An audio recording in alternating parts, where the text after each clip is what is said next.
Alabado sea Jesucristo y adelante con María. Bienvenidos de nuevo, queridos hijos míos, a nuestra cita del martes por la noche, que hemos llamado el martes juvenil, que también es un poco martes bíblico. Es totalmente juvenil, porque el del jueves por la noche también es Juan, que es considerado tradicionalmente autor también del Apocalipsis.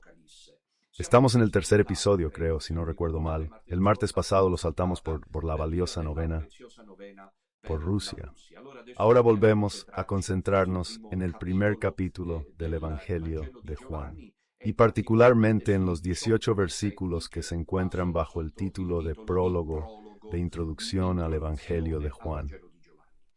Este es el tercer o quizás cuarto episodio. No lo recuerdo bien, que dedicamos al prólogo, y había anunciado que a este prólogo, que es, como diría, un encabezado del Evangelio, del cuarto Evangelio, le habríamos dedicado en efecto varios episodios. Y así hoy vamos finalmente aún más adelante. Tendremos que detenernos, dije finalmente, porque tendremos que detenernos directamente en el primer versículo. Hasta ahora, en los episodios anteriores, hemos hecho como un vuelo de águila, dado que el libro es el águila y el sol. El águila es Juan, porque es considerado como el águila que puede mirar los rayos del sol con sus ojos. Y el sol obviamente es el Logos. Mira, sería hermoso si todos nosotros, el pequeño resto, cuando hablamos del prólogo, leemos el prólogo, pensamos en el prólogo, en lugar de decir el verbo, pudiéramos decir el Logos, el proyecto, ¿os acordáis? El amor, el corazón, el centro. Bueno, estamos en la página 49 de mi libro y quisiera retomar lo que había dicho al concluir el episodio anterior, hace 15 días. Como escribe Santo Tomás de Aquino, el evangelista Juan, al escribir el prólogo, intendit principaliter, lo estoy leyendo en latín, ostendere divinitatem verbi incarnati. Es decir, pretende ante todo mostrar la divinidad del Verbo encarnado. Y es por eso que tanto el prólogo como todo el cuarto evangelio son invisos a la falsa iglesia. Hay que reconocer que ya después del concilio, lo recuerdo bien en mis estudios, años 90, primero en la Facultad Teológica de Sicilia y de alguna manera también en la Pontificia Universidad Gregoriana, había una especie de censura deliberada hacia el cuarto evangelio. No es en absoluto el evangelio más querido en nuestros días, debido al modernismo que pone en crisis todo lo sobrenatural y sobre todo debido al neoarrianismo de matriz. Por lo tanto, Jesucristo no es Dios en absoluto, es simplemente un gran hombre, un Che Guevara, como escribí en alguno de mis libros, un poco simpática y enfáticamente, pero sin duda, en verdad, un Che Guevara ante litteram, es decir, un amigo de los pobres, un exponente de la izquierda internacional ante eventum, amigo de los pobres, a favor de los inmigrantes, esas cosas. Gay friendly. El domingo hablé, comentando el Evangelio de Mateo de la tercera semana después de la Epifanía, comenté el Evangelio de Mateo 8, Jesús que cura al siervo del centurión, en griego pais, que puede significar tanto hijo como siervo. Pero siervo Adán, así que el centurión tenía compañero, según la versión actual gay friendly. Jesús habría sido alguien que daba la bendición ante eventum antes que Bernardo y Bergoglio a la pareja gay. Mira, este es el Jesús que gusta. Es impresionante. Oh, tiene una matriz satánica. Me extraña que nadie se dé cuenta, excepto un par. Tiene una matriz satánica esta versión gay-friendly, arcoíris, sincretista, de un Jesús amigo de los pobres, de un Jesús revolucionario, porque además Jesús era un Che Guevara ante Ventum, era un gay-friendly. Ante Ventum era marxista. ¿Entienden lo importante de esto? Desaparece la divinidad de Indrei. ¿Qué es la teandría? La palabra griega teandría viene del griego theos aner, que significa Dios y hombre. En este sentido, por ejemplo, la odiadísima obra de María Valtorta ayuda muchísimo a Jesús en el volumen último. Creo explica María Valtorta por qué regala esa obra, y dice que el primer motivo es para ayudar a Pio Poinx y la lucha al modernismo de un Jesús presentado ya entonces. y luego esta insistencia ha durado y dura hasta nuestros días, sin identidad divina. Aquí está la matriz anticristo, por lo que el prólogo de Juan que estamos comentando, hijos míos queridos, está lleno de significado para nosotros. En el principio era el verbo es el principio. Hemos dicho todas estas cosas. Los remito naturalmente a mi libro, que naturalmente es El Águila y el Sol. ¿Cómo los remito a las catequesis que estoy haciendo? Entonces, aquí nos encontramos cómodos con la afirmación de Tomás de Aquino, bellísima. Él escribió un comentario al Evangelio de Juan, donde dice que cuando escribe el Evangelio, el prólogo, el Evangelio, y sobre todo el prólogo, Juan intenta principaliter, podríamos traducirlo sobre todo, o bien, ante todo, ostendere, divinitatem verbi incarnati, mostrar la divinidad del verbo encarnado. Pues bien, y obviamente ha habido algunos padres de la Iglesia e incluso teólogos medievales que se han preguntado, diría yo legítimamente, ¿por qué Juan comienza su Evangelio con el Logos? Así que con el Hijo y no con el Padre. Esta es una pregunta legítima que incluso los teólogos se plantean en teología fundamental, en teología dogmática. Esta pregunta es más que legítima. ¿Cómo es que Juan, el evangelista, el epíteto, recuerdan siempre esto, no? El que está alrededor o en el pecho, epi, nel o attorno al petto. Ahora veremos este juego semántico, griego que Giovanni adopera, epi e pros alrededor del pecho. Pero también Juan es quien está cerca del pecho, en el corazón de Cristo, mientras que Cristo, el Logos, es quien está prostonteón en el tema de hoy, cerca. Ahora veremos. Pero decía, ¿cómo es eso? Juan comienza con el Logos y no con el Pater, con el Padre, la primera persona divina. La respuesta es doble. En primer lugar, porque el Padre, entendido como Yahvé en el Antiguo Testamento, Yahvé Sebaot, Sabaot, el Dios de los ejércitos, ya era conocido en la revelación del Antiguo Testamento, mientras que el Hijo no. Y Juan, como los otros tres, escribe el Evangelio para dar a conocer que Jesucristo es el Salvador. Aún conservo en el corazón, a pesar del paso de los días, el hermoso encuentro que tuve con los jóvenes en el INF. 200 estudiantes de secundaria de entre 15 y 25 años. Un encuentro extraordinario que me produce alegría y también un inmenso dolor. Giovanni, porque ha sido posible iniciar una reflexión. Ha intervenido incluso alguno de los profesores, una gran victoria, esta necesidad de los docentes, también ellos, de intervenir como si fueran alumnos, porque provocados por los discursos metafísicos, ontológicos, gnoseológicos, filosóficos que hemos entablado.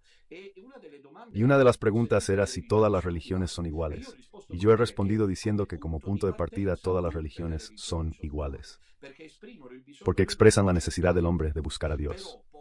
Pero luego el cristianismo y ya el judaísmo se distingue porque está la respuesta de Dios, la revelación.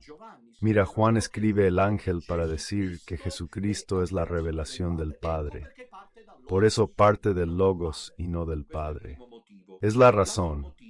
El otro motivo es que si queremos, por lo tanto, conocer al Padre, debemos pasar a través de Jesucristo. No hay otro camino. Es así, no hay otra vía para llegar a Dios. No hay otro camino, no hay otro recorrido, no hay otra posibilidad.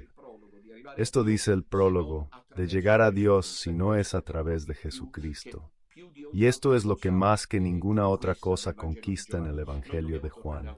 Tenemos que volver al punto. Alfa, como decía von Balthasar, alfa es la primera letra del alfabeto. Podríamos decir al punto A. El punto A es la primera letra del alfabeto, decía von Balthasar, es Jesucristo. Debemos volver a anunciar a Jesucristo como Hijo de Dios, pero no como un gran hombre exitoso que humaniza a Dios y habla bien de Dios. Un siniestro gay friendly. Jesucristo, el Hijo de Dios, el Logos eterno del Padre, que nos toma de la mano y a través del cuarto Evangelio, como veremos en este ciclo de catequesis, que presumo durarán una eternidad, nos conduce al conocimiento del Padre. Cuando veamos más adelante hacia el epílogo, esto no es nada más que conmovedor.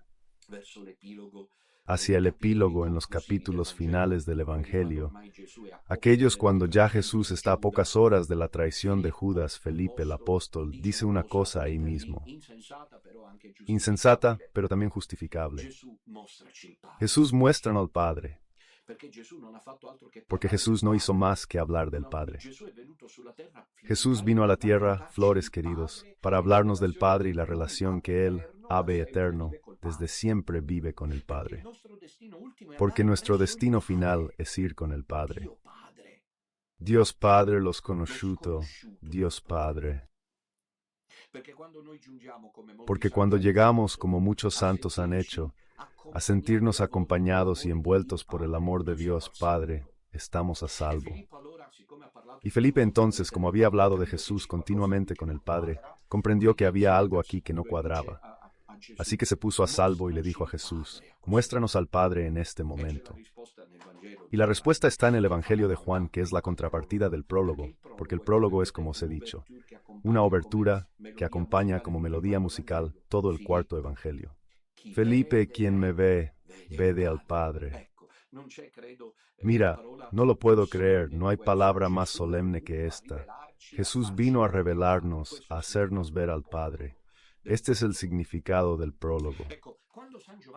Mira, cuando San Juan Crisóstomo, no sé cuántos de vosotros lo conozcáis, un gran orador, padre de la Iglesia, que fue llamado Crisóstomo por los fieles, boca de oro por cómo predicaba el Evangelio, comentaba a los fieles el cuarto Evangelio, deteniéndose en los 18 versículos del prólogo, exclamaba estupefacto así.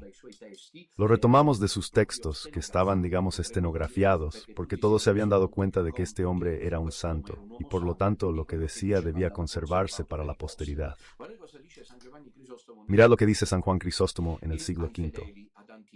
A los fieles de Antioquía y luego a Constantinopla. Vuestra concurrencia, la vuestra expresión atenta, los empujones que os dais para apresuraros a conquistar los puestos más cercanos. El hecho de que no quieran irse cuando termino hasta que no termine este espectáculo. Espectáculo espiritual, atención a la expresión, espectáculo espiritual. Soy la prueba del fervor que hay en vuestra alma. Me impactó, queridos hijos, por eso lo traigo de vuelta. En el libro la expresión espectáculo espiritual. Y es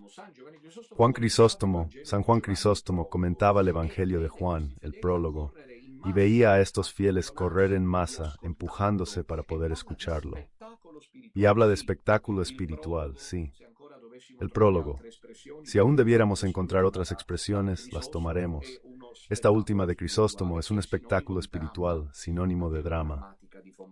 El teodrama de von Balthasar, y que expresa por lo tanto el asombro y la fascinación que cada comentario, a lo largo de los siglos, a los 18 versos del prólogo, debería aún hoy suscitar en los creyentes. Disculpen esta recaída pastoral. Hoy las masas corren al último concierto de rock, a la última fiesta del pueblo, a la última película en los cines, a la final en el estadio, y las iglesias permanecen cada vez más vacías. ¿Será que hemos fallado la dirección? ¿Alguien se lo pregunta? No, nadie se lo pregunta. No es que estemos ante un fracaso pastoral y doctrinal, ante las iglesias vacías, mientras los estadios y otros lugares de recreo se llenan. ¿No será urgente repartir desde este centro incandescente que es el Logos? Bien, y finalmente vamos al versículo 1. Dice el texto, en el principio era el verbo, y esto ya os he comentado. Hasta aquí. Ahora, la sección successiva del versetto 1, capítulo 1, versetto 1. Y el verbo estaba con Dios. No sé si alguna vez se han preguntado qué significa realmente esta expresión. Veámoslo. Estaba con Dios. Queridos floristas, en griego, la expresión es pros ton theon, es decir, somos conducidos de inmediato al misterio de la relación trinitaria entre el Padre y el Hijo. Esta causa primera, el Logos, este proyecto original, este corazón, este centro, este Logos del cual surge todo. No es una energía cósmica primordial, impersonal, como piensan, por ejemplo, los budistas. Y están disponibles el budismo como el hinduismo. Son religiones, en mi opinión, en muchos sentidos impenetrables. Por mucho que nos esforcemos, nosotros los occidentales, nunca lograremos comprender completamente las dinámicas interpretativas de las teosofías orientales. como el budismo, el hinduismo. Pero seguramente ellos no creen que el último principio, que es también el primero, muchas veces sea personal, no es persona, es idea, es energía. Hay algo permanentemente platónico en esto. El Dios, el Theos, el Dios budista, el Dios hinduista, el Dios de las religiones orientales, nunca es un principio personal. Y al mismo tiempo, algo heredado o paralelo, contiguo, perché anche prima cronológicamente a la visión platónica. La primera idea, sin embargo, Dios es idea, idea, no es una persona. Una idea no es una realidad. O bien, si recuerdan a Aristóteles que habla de Dios, motor inmóvil, es decir, motor, ¿qué hago yo con el motor? Busco el amor. Mira, Giovanni está diciendo esto. Es una revolución, hijos míos, queridos, incalculable. Es una persona divina y Logos. El Logos es amor, como el Padre. ¿No es espléndido este comienzo? A pesar de todo el mal, el dolor que hay en el mundo. Uno de los chicos, la semana pasada en Linz, me preguntaba, decías, ¿por qué sufren los niños? Si Dios existe. He aquí son las respuestas que la apologética cristiana debe intentar encontrar. Debe intentar encontrar, pero de todos modos, incluso si no siempre se encuentran las respuestas. La verdadera solución está en el origen, en el inicio. Es decir, en el origen está el amor, en el origen está la luz. Mirad, esto también sirve para nuestras vidas, frente a las tribulaciones, a los ataques de Satanás, a las traiciones, a los sufrimientos, a las enfermedades, a los duelos. Muchas veces parece que el mal quiere predominar. La terapia de choque es recurrir al prólogo de Juan. En el principio era el verbo, es decir, luz y alegría y paz y centro y corazón y amor.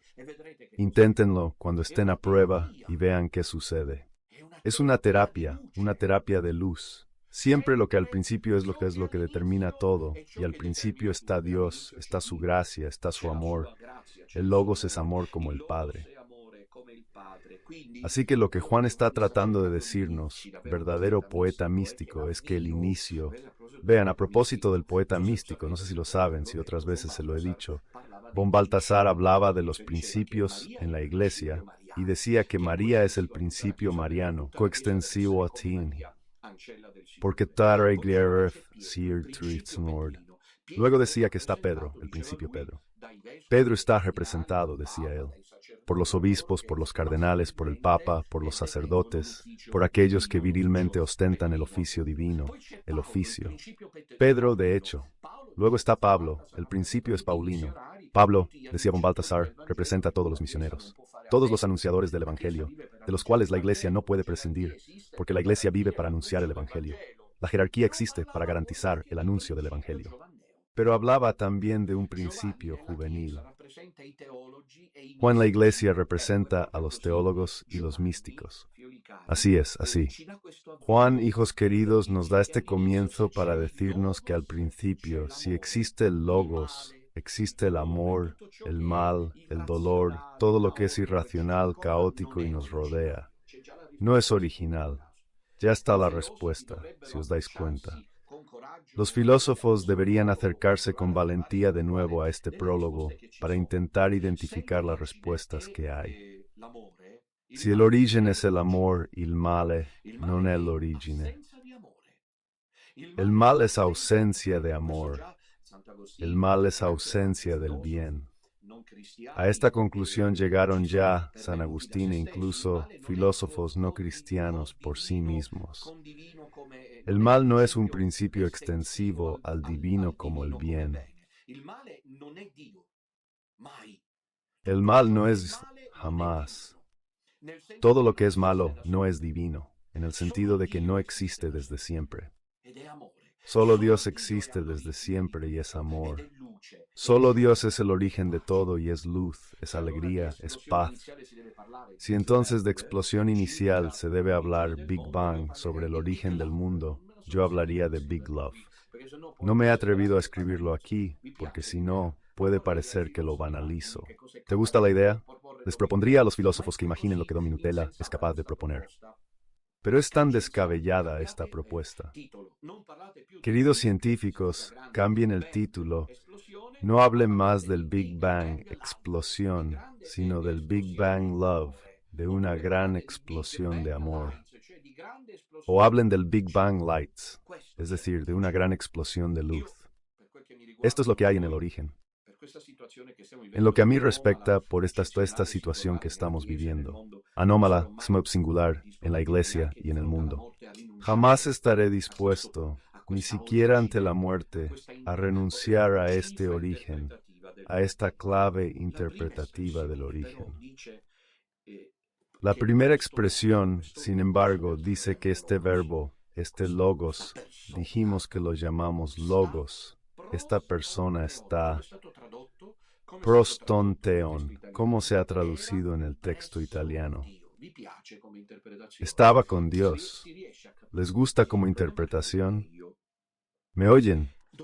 Veamos mejor. Deberíamos traducirlo con la expresión pros, que es un adverbio así. El logos, mira che belli, dirigeva presso Dio. ¿Qué significa? Ante todo que hay movimiento en Dios. Así que la idea de un Dios estático, inmóvil, abandónenla para siempre, permanece. Esperemos que hoy, esta noche, esta reflexión no les esté resultando pesada, porque son contenidos teológicos muy densos. Al contrario, que la estén disfrutando, pero vuelvan a ella si es necesario. Permanece debido a una predicación sobre la vida eterna que se ha centrado mucho en el infierno, en 3/4 partes en el pasado, diría, loablemente. ¿Ven cómo van las cosas ahora? Se hablaba de no ir al infierno, y del paraíso se ha hablado poco, dice von Balthasar. Lo dice Ratzinger.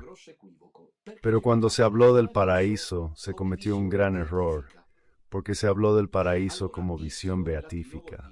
Entonces, vicio en latín significa visión. ¿Qué te viene ahora? ¿TV? ¿El cine? ¿Qué haces cuando ves una película? ¿Una película en el cine o en la televisión? Generalmente estás sentado, no te mueves. ¿Cómo ves la película si te mueves? Cierto. La peli te atrapa y te quedas ahí. Von Balthasar decía que fue un error recalcar que el paraíso es visión, porque si solo es visión, en la gente, en las masas, se difundió la idea de un Dios estático. Entonces yo recuerdo de niño, preguntaba, ¿pero qué haremos? Y muchos niños lo preguntan. Es difícil responder a esto, ¿pero qué haremos eternamente en el paraíso? No nos aburriremos. Dado que es visión, claro, estamos hablando de Dios, me doy cuenta. Pero no tendrá razón von Balthasar cuando dice que la visión de Dios en el cielo debe ir al menos acompañada de la idea de unión y éxtasis. Es decir, no es solo visión, es unión con Dios y es éxtasis, es movimiento. ¿Qué es más hermoso? Pregúntenle a una persona enamorada, ver una película en televisión o hacer el amor con la persona amada. Disculpen por ser claros, si esa persona responde ver una película, lo primero que hace el tipo que la ama o la chica que la ama es hacer las maletas y marcharse. Más bien la mujer se enamora, no se va para nada, sufre, pero se queda ahí, pero sufre porque de todas formas es amarse. Es más importante que ver una película, luego también se ve la película. Pero unirse en el amor es lo que es, como dice Santo Tomás de Aquino. No estoy haciendo afirmaciones fuera de lugar, porque alguien lo escribe de los más mojigatos. Conocen bien la Torah, de lo contrario que hay. San Tommaso d'Aquino dice que amor ad unionem perficitur. El amor tiene la propiedad de conducir a la unión. ¿Qué saco yo de mirar a Dios? ¿Y ya está?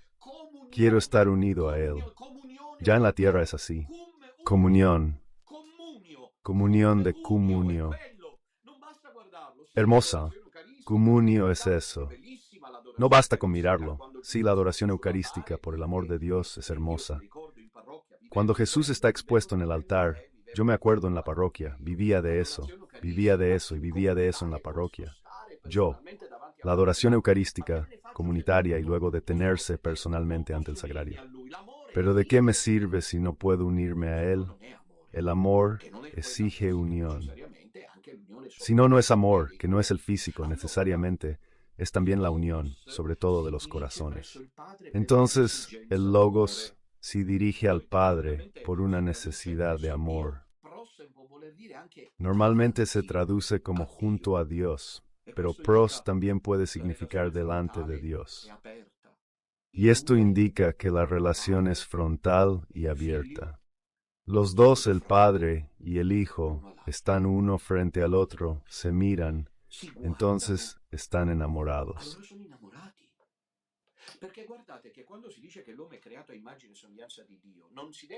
Porque miren que cuando se dice que el hombre es creado a imagen y semejanza de Dios, no se debe entender, como el primer San Agustín pensaba antes de convertirse, de imaginar a Dios con 2 brazos, 2 piernas, 2 ojos, sino que se entiende de comprender qué hay en los dinamismos interiores del hombre, aquello que parte desde dentro del hombre. Mirad, cuando 2 enamorados se aman, necesitan mirarse si miran a los ojos. Y el primer signo de enemistad, de incomodidad frente al prójimo, frente al otro, quien quiera que sea, cuando uno se siente incómodo, es no ser capaz de mirarlo a los ojos. Y esto desde pequeños. Cuando el niño hace una travesura y la mamá lo regaña, el niño no la mira a los ojos. Tanto que si la mamá es lista, y no siempre es tan espontáneo, la mamá dice, mírame a los ojos. Mírame a los ojos, dice la mamá. Es importante que la madre eduque al hijo a no crear desde pequeño esta, por desgracia, consecuencia del pecado original, pantalla, porque la pantalla le impide mirar a los ojos. 2 personas que se miran a los ojos durante un rato tienen transparencia entre ellas. Mira, el logos, esto es lo que dice Juan, pero entienden que es el prólogo. No sé cuánto estar por medio libro del primer volumen, evidentemente dedicado al prólogo, inevitablemente. ¿Entienden qué significa esto? Estoy diciendo Juan, el logos mira al Padre a los ojos y el Padre mira al logos a los ojos. Están enamorados, están enamorados. Significa que el logos tiene un espacio de existencia eterna, que es el de estar cerca del Padre, junto al Padre. Y esto también, dice von Balthasar, sería una analogía entis en la existencia humana. Cuando se ama a una persona, se quiere estar con esa persona y se sufre si no se está con la persona que se ama. El logos quiere estar con el Padre. Lo podríamos preguntar ya, pero no respondo, pues el tiempo apremia con temas tan profundos. Cuando vino a la tierra, el logos sufrió esta distancia del Padre. ¿Qué les parece? Una pregunta interesante que la teología debe profundizar y que ha profundizado. Doy gracias obviamente a mi mentor von Balthasar. Él encontró la respuesta. Mirad, Jesucristo como Dios y hombre tenía 2 conciencias, evidentemente. Una divina, la conciencia del Logos que está ante el Padre, que también es veneno en la tierra. No ha perdido, porque no es que viniendo a la tierra. Ha perdido de vista a su Padre, el Logos, que estaba en la tierra pero como humano, por lo que debía explorar el amor de Dios, queriendo hacer lo que todos deberíamos hacer. Sin embargo, dice von Balthasar, la conciencia humana tenía la libertad de recurrir a la divina cuando quisiera, para sentirse abrazado por el Padre, sostenido por el Padre, miren qué maravilla, animado por el Padre. Pero para ser solidario con los hombres, Jesús como conciencia humana, espeso, renunciaba a recurrir a la conciencia divina, aunque se comunicaban. Renunciaba para estar cerca de nosotros. Así que ha habido más de una vez que el Señor ha sufrido. Ha aceptado sufrir inexplicablemente esta distancia del Padre, que luego en la cruz alcanza el apogeo. Es decir, Dios mío, ¿qué debe haber sido ese grito para alguien que ha estado siempre ante el Padre? Dios mío, ¿por qué me has abandonado? Lo hizo por nos. Si decidimos partir de los abismos trinitarios para entender la cruz, está hecho. Y enviamos a la maldita corrupción a la falsa iglesia. Entonces el Logos siempre se orienta hacia el Padre. No le basta la eternidad para tratar de alcanzarlo, porque las personas divinas están unidas. Aquí todavía falta el Espíritu Santo. No es que lo esté olvidando, pero porque en este caso Juan profundiza en la primera relación que es la que hay entre el Padre y el Hijo. Luego naturalmente veremos cuando vayamos al detalle en los discursos finales de Jesús el vínculo con el Espíritu Santo. Lleva tiempo, así que no me acusen de que estoy dejando de lado al Espíritu Santo, sino porque el prólogo estaba en Dios y se centra en la relación fundamental entre el Padre y el Hijo. Yo diría si están de acuerdo, porque los títulos padre e hijo son bíblicos y nosotros los usamos, pero podríamos también hablar de primera persona y logos. Ahora les explicaré por qué. Porque la relación paterna no basta para comprender el misterio del amor entre padre e hijo. También se necesita la conyugal. ¿Qué dices, mi Nutella? Os lo explico mejor. En el misterio de la relación entre el padre y el hijo, como los llamamos, deberíamos hablar también del misterio de la relación entre el primer principio, la primera persona y la segunda persona divina, donde no es que desaparezca la relación padre-hijo, sino que se introduce también otra relación frontal, que es la que hay entre el hombre y la mujer, creada precisamente en relación con el padre y el hijo. Seré más claro. Tengan paciencia. Leamos en este punto. Existe todo el misterio de la relación entre el padre y el hijo. Cercanía prostonteon en dirección al padre, porque el logos es Dios como el padre, pero también hay carrera, porque ambos se buscan. ¿Cómo? Estamos ansiosos por ir al cielo, al paraíso que no es la mojigatería de los bienaventurados y los santos. No, es algo más.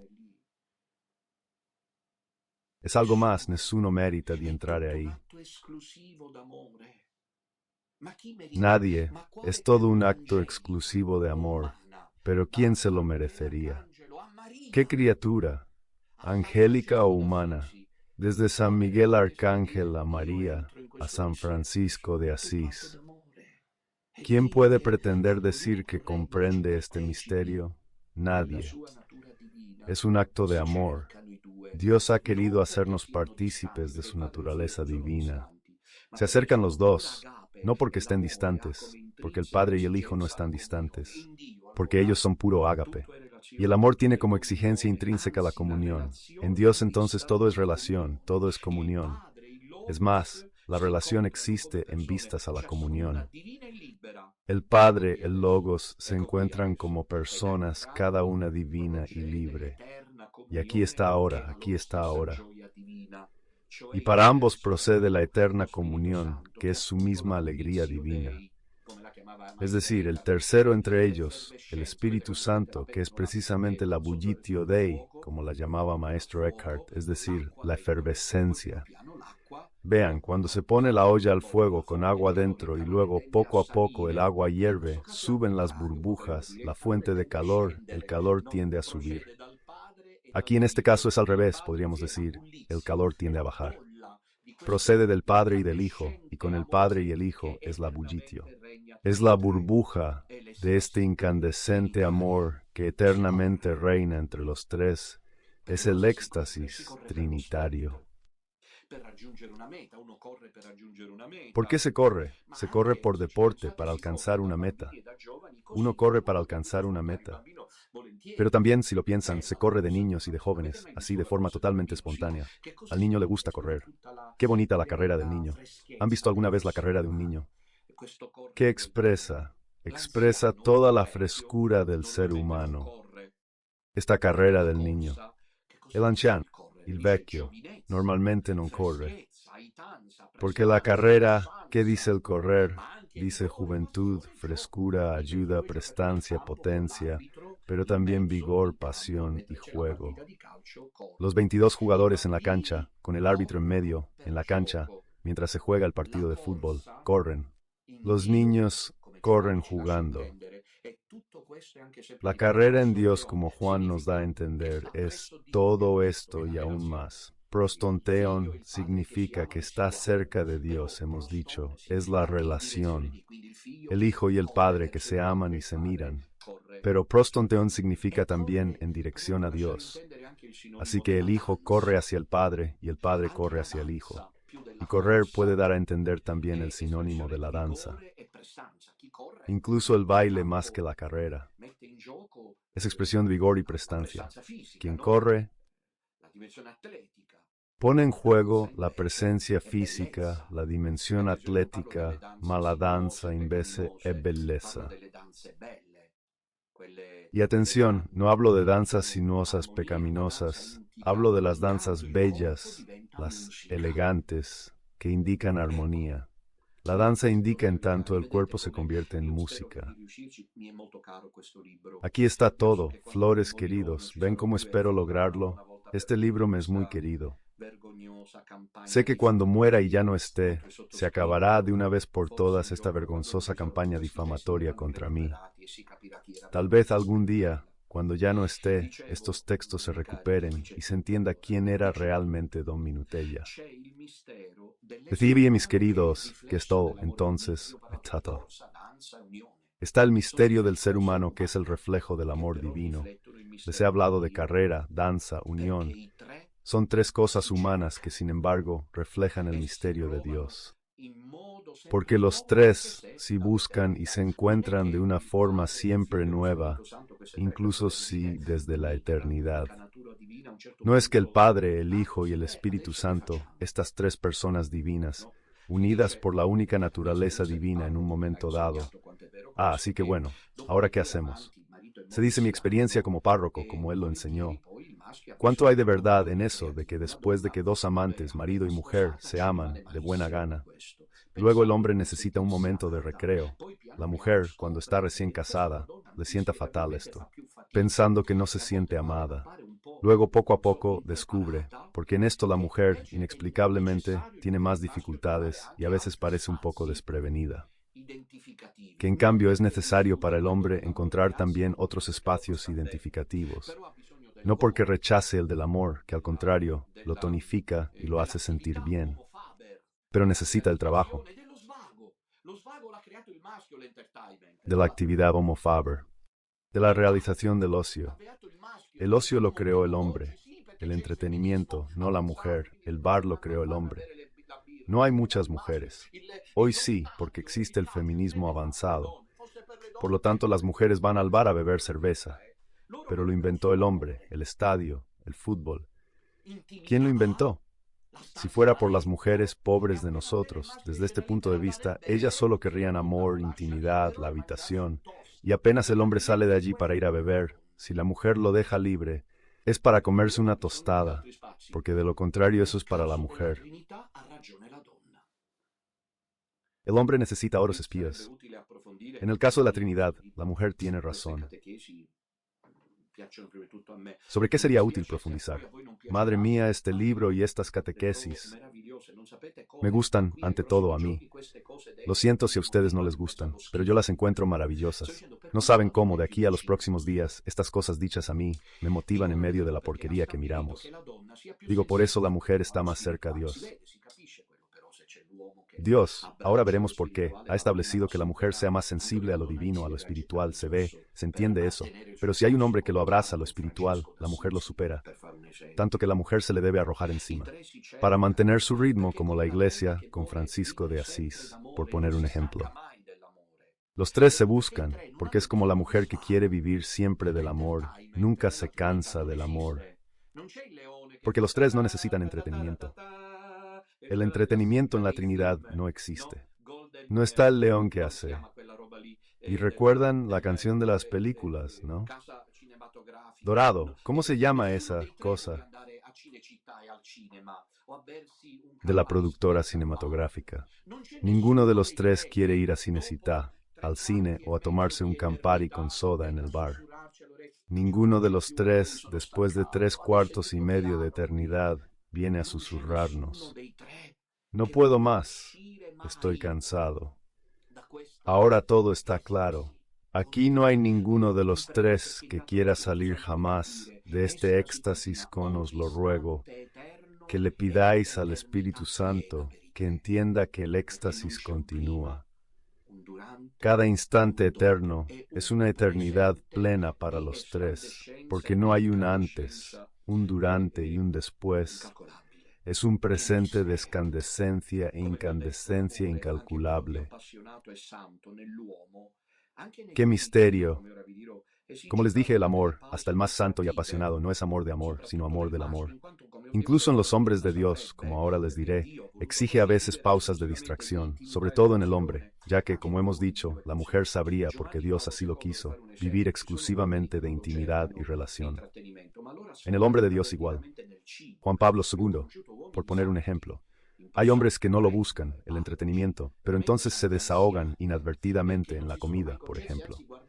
Yo he conocido hombres santos en el pasado, sacerdotes, párrocos, verdaderamente santos, ancianos, que nunca se lo permitieron. Es más, miraban con cierta sospecha a los sacerdotes jóvenes que quizás van a jugar al fútbol porque estaban formados de cierta manera del pasado.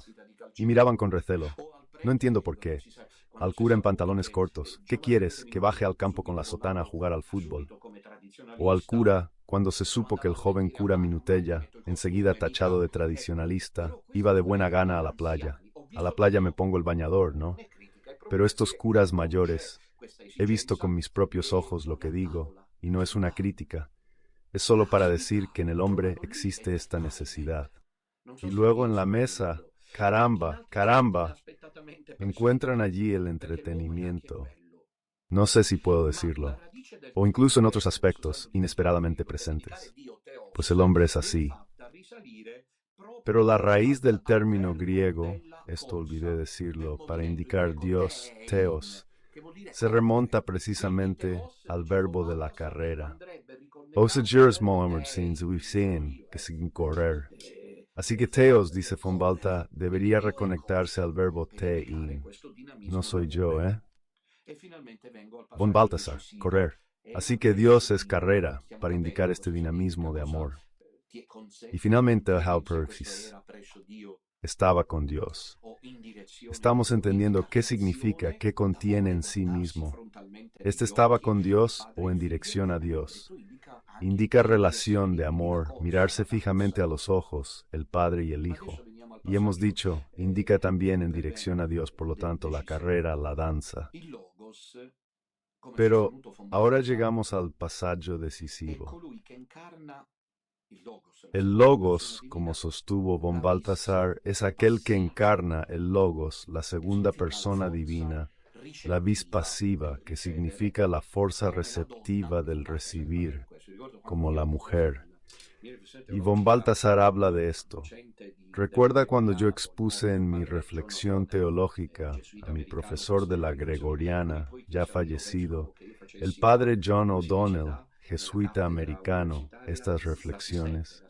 Luego le pidió a mi obispo que yo hiciera, como se dice desde la cátedra universitaria, de asistente, inexplicablemente, tal vez por voluntad de Dios. Quizás, sin embargo, el obispo dijo que no. No se mostró dispuesto a esto, porque le impactó que yo tomara estas consideraciones de von Balthasar, según las cuales, dice en la relación entre el padre y el hijo, hay algo de la relación sexual entre el hombre y la mujer. Madre mía, los impuros no escuchan, omnia munda mundis, solo escucha quien tiene el corazón puro. Entonces, el verbo, la segunda persona divina, incarna la vis passiva, cioè la ricezione, como la donna nel rapporto amorosa che come tal solo puede recibir una vis activa del Padre. Come fa l'uomo nello stesso atto d'amore. Solo che, come testimonia l'esperienza, c'è un gioco delle parti. ¿Cómo lo hace el hombre en el mismo acto de amor? Solo que, como lo demuestra la experiencia, hay un juego de roles. Porque precisamente en esta pasividad de la mujer, en la necesidad de recibir, por mucho que la mujer pueda hacer, ponerse ahí, exhibirse con el hombre. Lo vemos en las vidas de los santos cuando se presentó aquella prostituta a Santo Tomás de Aquino, porque la madre quería que no se hiciera fraile. ¿Qué hizo? Ella estaba ahí lista para todo, pero es el hombre quien decide, no puede la mujer. Constitutivamente, la mujer puede insinuarse cuanto quiera. Debe ser el macho el que diga, vale. Pero en el momento en que la fuerza activa alcanza a la mujer, es decir, cuando el hombre posee a la mujer físicamente, se produce un juego de roles, porque precisamente en este recibir de la mujer se esconde, en cierta medida, la misma fuerza activa de ella que se convierte en protagonista en el hombre. Finalmente llega un momento en el que el protagonismo masculino se rinde ante la esperada irrupción de la mujer clave, y es por eso que Satán ataca la relación sexual. Es por eso, porque el diablo, más que todos nosotros, que es una mente angelical, sabe que ahí él siente, olfatea, huele algo de la Trinidad que él conocía. He aquí por qué la ha transformado desde el pecado original, en lugar de lujuria, en lugar de pecado, en lugar de perversión. Y es un error no aprovechar estas reflexiones para devolver a las parejas y a los seres humanos la belleza de la unión sexual. Just as it happens in the relationship between the first and the second divine person. El uno y el otro. Y porque el Logos, como la mujer, dice siempre y nuevamente sí, y se abre a este dono, Él es todo del Padre, como el Padre no ve la hora en cada instante eterno de decirle al Logos que es todo suyo. Lo sé que esto hoy puede parecer audaz para muchos, pero reflexionen, verán que no hay nada añadido, en una palabra. Y al prepararse para poseerse a sí misma, la mujer puede finalmente decirle al hombre lo que se espera de él. La mujer puede dar lo que el hombre espera. Quiere ser poseída para dar. Todo esto, por analogía, es lo que ocurre en el misterio de la relación entre el Padre y el Logos, que en cuanto receptivo de la vis agápica del Padre al recibir, dona de modo siempre nuevo y a su vez se convierte en protagonista. Es todo. Proston Theon. ¿Habéis visto lo que hay en este principio? ¿Lo habéis visto? Son palabras. En el principio era el Verbo, y el Verbo era con Dios. En este preso está todo lo que estamos diciendo. Hay efervescencia, hay éxtasis, hay amor, hay alegría, hay luz. Entonces el mal en el mundo es la privación de todo esto. No es un principio coeterno. Más adelante Juan lo reiterará cuando concluya diciendo en el prólogo que el Logos está en el seno del Padre. ¿Se acuerdan? En el seno del Padre, haciendo así de nuevo referencia, en el versículo 17-18, al misterio íntimo de la relación divina. Un resquicio, hijos queridos, una grieta de este mundo, de esta vida terrenal, abierta al misterio, de manantial, no frontal, o también se puede decir frontal, pero yo quiero decir de manantial como una fuente. Fuente y frente sobre el origen de todas las cosas. El Padre y el Hijo, el amor entre los dos, que es el Espíritu Santo. Por último, la Trinidad, que no por casualidad la liturgia llama Trinitatis Unitas, unidad y Trinidad a la vez. Bien, quedan pocos minutos. Quisiera concluir, no, reflexión, tenemos mucho tiempo. La próxima vez nos detendremos de nuevo entre el primer y el segundo verso. Pero en este punto ya habréis comprendido que es una escala. Yo he estado un par de veces en Grecia. Allí están las meteoras, que son monasterios situados en las alturas a los que hay que llegar a pie. Hay muchísimas escaleras, muchísimas escalinatas. He escalado también el monte Sinaí. Mira, es una escalada de prólogo. Debes llegar sin aliento, pero luego disfrutas del panorama. Es por eso que no es para todos. Quizá hoy, en este bastardeo del género humano, ya no lo sea para nadie. El prólogo, en mi opinión. O quizás haya que estar purificado para captar su belleza en profundidad. Bien, para concluir, una última idea. Proston Theon, dijimos. En el principio era el Verbo, en arché o Logos, era la luz, era el corazón, era el centro, era el amor. Y este centro, este Logos, este proyecto, esta luz, este amor, está con el Padre, está en dirección al Padre. Mira los ojos del Padre.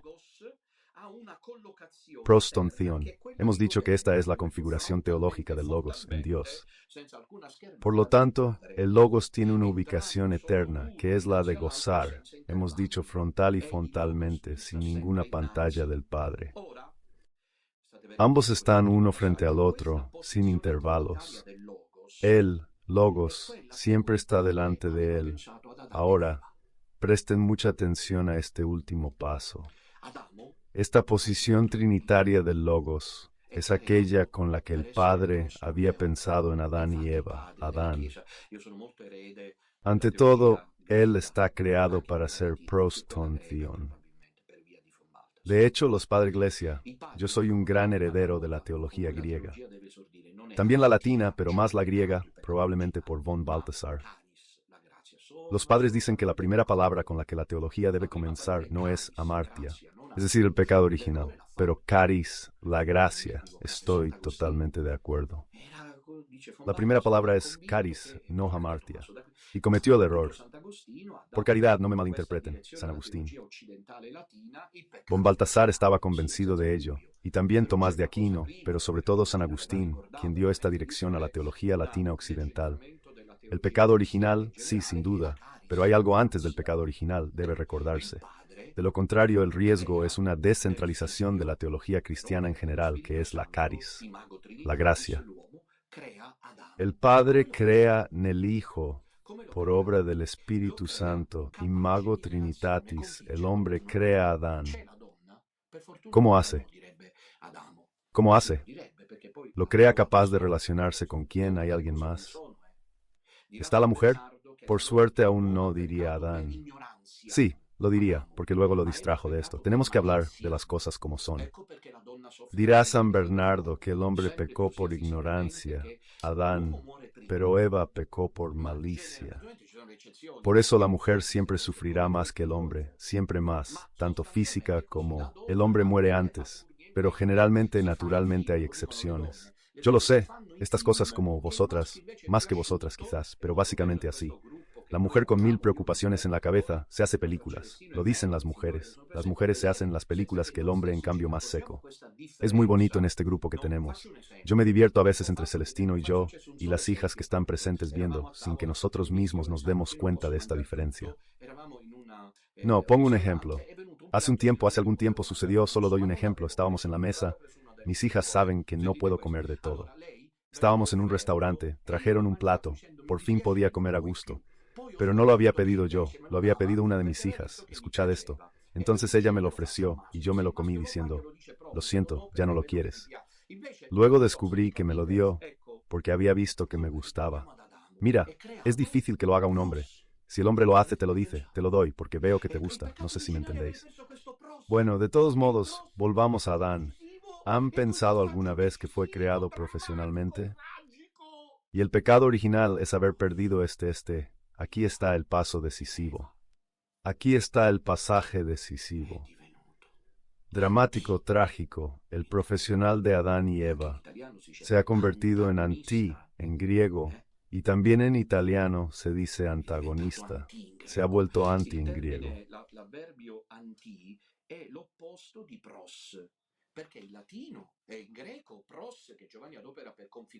Termina, el adverbio anti es lo opuesto de pros, porque en latín y en griego pros, que Juan utiliza para configurar, colocar el logos delante del Padre, se traduce como delante de, enfrente de, a los ojos de. ¿Entendido?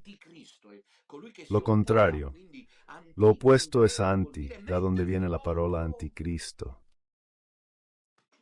El anticristo es aquel que se opone a, por lo tanto, anti. En griego significa ponerse en contra. Toda la teología, ¿o me equivoco? Era mi primera vocación. Pero, ¿qué quieren? Dios me manda a ocuparme de más. Y las tomo. En toda la teología, en estas dos expresiones, no me equivoco. Pros es el origen de todo, no solo de las 3 personas divinas, sino por ello mismo.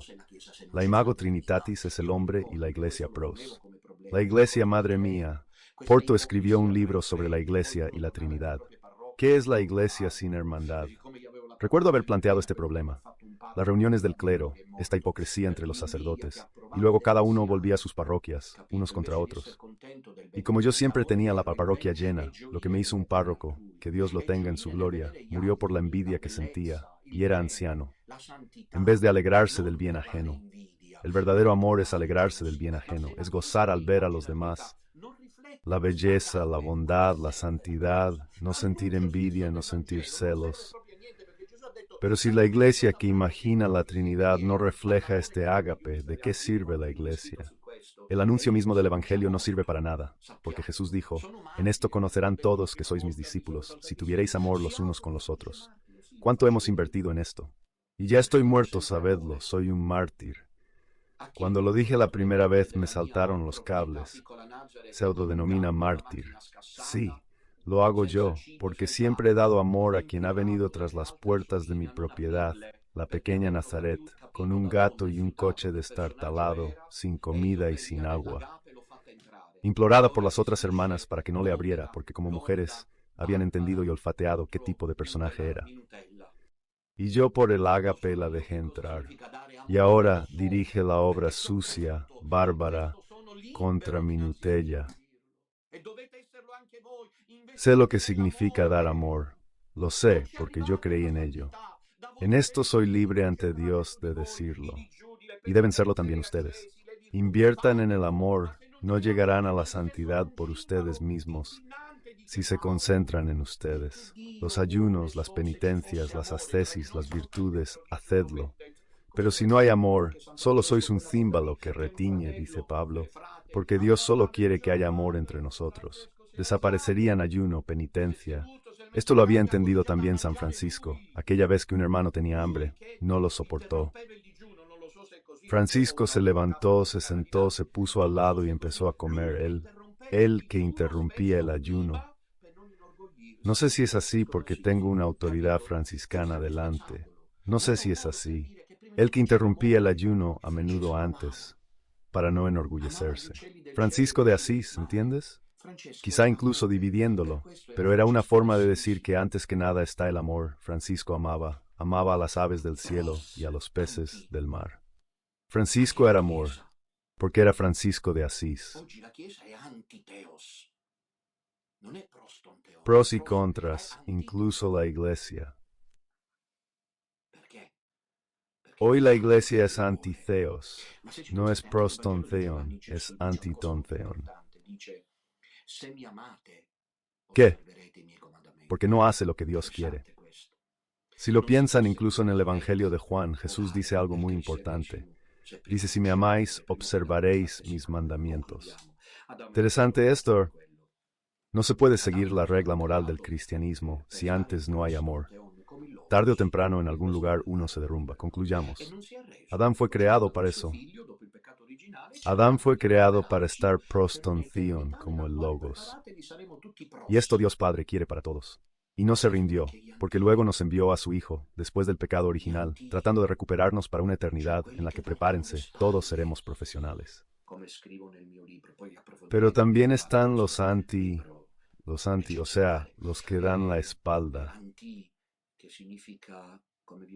Como escribo en mi libro, luego las informaciones detalladas encontráis en este libro. Excepcional. Anti, que significa, como les dije, estar en contra, es todo, estar cerca o estar en contra.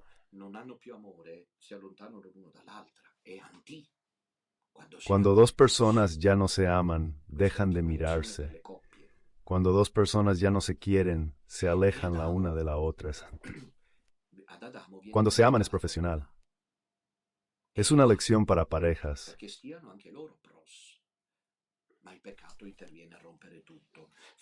Y para Adán se creó la mujer.